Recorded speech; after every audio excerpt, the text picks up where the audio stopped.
Hello everyone, welcome back again to my YouTube channel. My name is Kevin Saili. Pada YouTube channel ini, teman-teman akan menemukan informasi menarik seputaran technical analysis untuk cryptocurrency. So if you guys like crypto, make sure to hit the subscribe button and don't forget to leave your thumbs up kalau kalian suka dengan konten yang saya bahas pada video ini.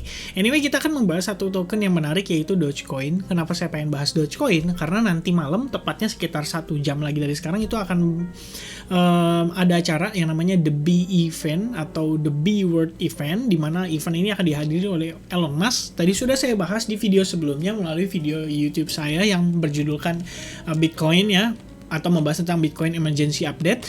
Jadi intinya di The B Event atau The B World Event ini ada si Elon Musk, guys. Dia itu hadir di acara itu sebagai salah satu peserta debat yang akan memperdebatkan si Jack Dorsey dan juga Cathie Wood kalau nggak salah ya, salah satu pembicaranya gitu, atau salah dua pembicaranya. Jadi saya pikir akan ada pembahasan ya setidaknya 1-2 kata lah soal si Dogecoin ini. Jadi mungkin perlu kita cari tahu, perlu kita teliti lebih dalam apakah si Dogecoin ini akan menjadi pembahasan yang menarik bagi mereka gitu ya, atau bagi si Elon Musk. Anyway, saya pengen kasih update dulu. Ini ada pergerakan yang sangat menarik, guys. Jadi kalau kalian lihat ini sekitaran tanggal 18 Juli ya, ini ya sebenarnya sekitaran 17 Juli sampai 18 Juli lah ya. Itu ada satu pergerakan spike daripada si si Dogecoin ini ngebentuk kayak gini. Itu ternyata, guys, karena Elon Musk itu ganti display picture di Twitternya. Jadi kalau kalian perhatikan secara seksama, di bagian kacamatanya ini ada yang namanya si Doge ini, atau si anjing meme ini ya, si Doge meme ini ya. Nah itulah ya salah satu penyebab yang menyebabkan harganya si Dogecoin tiba-tiba meletus ya. Kalian bisa search nih ya, Elon Musk throws Dogecoin community into a frenzy atau kegilaan with new Twitter profile photo. Dan ya fotonya kayak gini, guys. Ya, dengan kacamata Dogecoin di bagian matanya, atau ya gitulah ya. Oke lah ya, kurang lebih kayak gitu. Makanya ini satu koin yang sangat centralized kalau menurut saya dibandingkan token-token lainnya. Kenapa? Karena bisa dikontrol oleh emotion satu orang ya. Iya, namanya diganti display picture ya kapan aja gitu kan. Kalau dia pengen ya udah diganti, terus gantinya kalau kayak gitu ya, terus tiba-tiba market meletus ya udah deh ya. Begitulah ya intinya, guys. Oke, kita kan langsung lanjut aja ke pembahasannya. Jadi kalau untuk si time frame daily, ini saya gunakan Fibonacci retracement. Jadi asumsi saya gini, guys.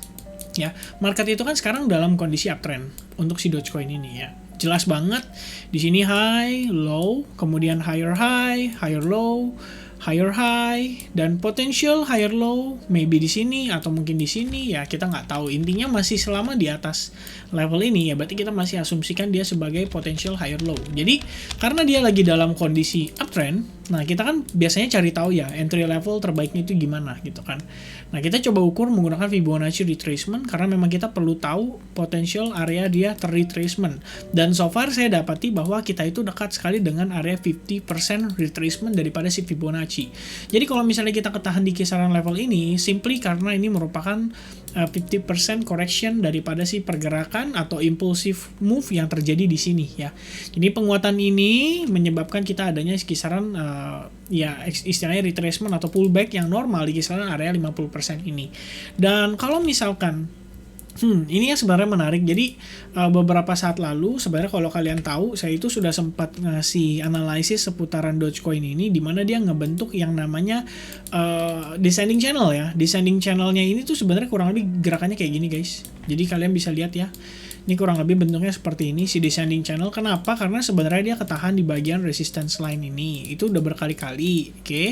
Ya kan? Kalian bisa lihat di bagian support line-nya juga sama, dia ketahan berkali-kali.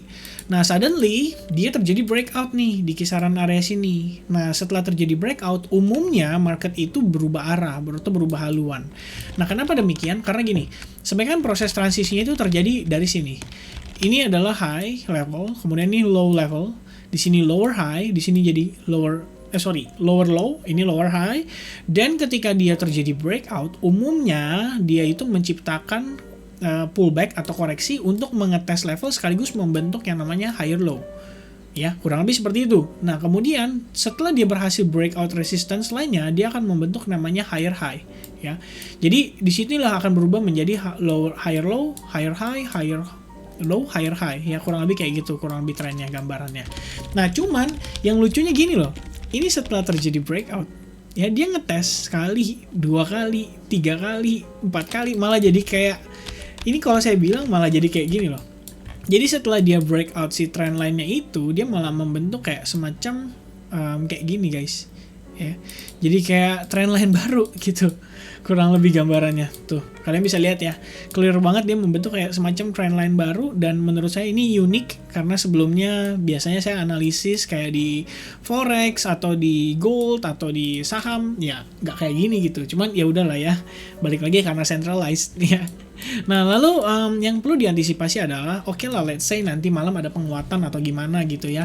Nanti akan kita cari tahu kira-kira potensial dia penguatan sampai mana. Intinya dia sebelumnya terdecline sama si exponential moving average 21 ini. Jadi kalian boleh antisipasi dulu kisaran level tersebut, karena kita juga ngelihat di sini memang ada potential support atau resistance line ya dari pergerakan yang terakhir ini. Ya, kita lihat ada sedikit rebound, sehingga di situ kita bisa asumsikan bahwa memang ada support atau dinding yang menahan laju penurunan daripada si Dogecoin. Dan kalau misalkan kita hubungkan, ini sebenarnya dia juga dekat sekali dengan exponential moving average 21.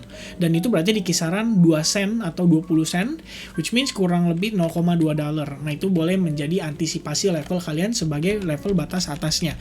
Tapi balik lagi, karena ini coin centralized, kita nggak tahu kalau misalkan ternyata Dogecoin itu nanti malam fansnya bakal menggila crazy ya kan, gara-gara dia ngomong satu hal atau 2 hal yang bikin orang-orang tambah crazy dengan si Dogecoin ini, ya nggak ada yang tahu guys, kurang lebih seperti itu. Oke. Lalu kita akan coba breakdown dari chart 4 jamnya. Kalian boleh lihat ini sebenarnya cukup rapi, dia membentuk support resistance line-nya ya. Bener-bener rapi kalau saya bilang sih. Jarang sekali token-token crypto yang kayak gini. Jadi dia break bawah, kemudian di sini ya ini saya consider as a false breakout, which means kita nggak hitung ya kondisi tersebut. Lalu dia breakout lagi, dia create lagi new base level ya di kisaran area ini dan juga bagian sini. Oke. Nah, lalu since then sebenarnya dia nggak mampu create lower low maksudnya ya. Jadi kalau misalkan oke lah, let's say dia kayaknya kelihatan breakout di kisaran level ini. Kalau saya pribadi nggak consider itu, kenapa? Karena ini sebenarnya amount of spending time ini hanya sebentar, sekitaran 3-4 candle aja. Which means kalau misalkan di daily, let's say ya, coba ya kita tes guys. Oke, ya kita tes nih ya. Kita kasih lingkaran kayak gini. Oke, lalu saya akan ubah ke time frame daily. Kalian boleh lihat ya, yang terjadi di daily itu hanya tail. Oke, tuh lingkaran yang tadi saya gambar di time frame daily itu nggak ada. Oke, cuman ngebentuk tail candle doang. Jadi kalau misalnya kita hilangin tuh ya, berarti asumsinya kan gini. Ini adalah level support pentingnya. Nah, kita akan coba masukin dia ke visibility di hourly juga udah ada. Ini saya cuma ganti warnanya jadi warna ungu ya, biar lebih enak. Nah, kita sekarang lihat di time frame 4 jamnya. Tuh guys ya. Jadi ini itu fake atau false breakout in terms of daily time frame. Which means kita nggak pernah yang namanya create new lower low. Artinya resistance kita atau support kita itu nggak pindah dari kisaran area sini atau area sini menjadi di kisaran area sini. Oke, so buat teman-teman yang bilang bahwa breakout area ini artinya sudah menjadi buyer territory atau menjadi bullish level atau meningkatkan bullish momentum, menurut saya belum ya. Baru akan benar-benar bisa dilihat bahwa kita berubah menjadi bullish ya pergerakan kita atau jadi uptrend itu pasca dia berhasil close di atas level recent high yang ada di sini ya. Karena kenyataan bahwa kemarin itu di pump segini kuatnya tapi kita ketahan di kisaran ini ya simply karena si seller yang men-start atau menginitiation pergerakan di kisaran area ini yang membawa market lebih drop ini itu adalah yang menahan pergerakan si Dogecoin ini di kisaran area sini.